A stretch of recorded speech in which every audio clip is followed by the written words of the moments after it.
இப்ராஹிம் அலைஹிஸ்ஸலாம் அவர்களுடைய சத்திய முழக்கத்தை திருக்குர்ஆனிலே அல்லாஹ் சொல்கிறான். கது கானத் லக்கும் உஸ்வத்துன் ஹஸனத்துன் ஃபீ இப்ராஹிம் வல்லதீன மஅஹு. இப்ராஹிமிடத்திலும் இப்ராஹிமோடு இருந்தவரிடத்திலும் உங்களுக்கு அழகான முன்மாதிரி இருக்கிறது.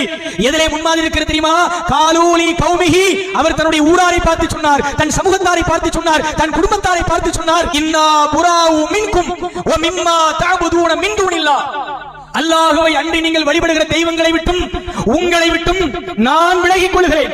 கஃபர்னா பிக்கும், உங்களை நாங்கள் மறுக்கிறோம். வபதா பைனனா வ பைனகுமுல் அதாவத்துல் மாதா அபதா ஹத்தா துமினு பில்லாஹி வஹ்தா.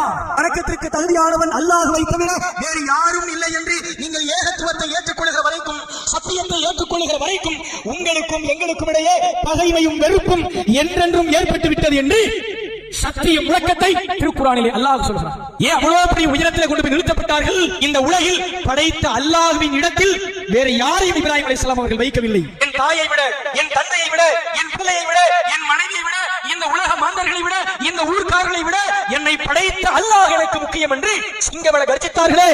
அப்படிப்பட்ட கொள்கை உறுதிக்கு கிடைத்த வெற்றிதான் ஒவ்வொரு ஆண்டும் இப்ராஹிம் அலைஹிஸ்ஸலாம் அவர்களை நினைவுபடுத்துகிறோம். ஒவ்வொரு நேர தொழுகையிலும் இப்ராஹிம் அலைஹிஸ்ஸலாம் அவர்களை நினைவுபடுத்துகிறோம். இறைவா, எங்கள் தூதர் முஹம்மது ஸல்லல்லாஹு அலைஹி வஸல்லம் அவர்களுக்கு இப்ராஹிம் அலைஹிஸ்ஸலாம் அவர்களுக்கு அருள் புரிந்ததே போல் அருள் புரிவாயாக.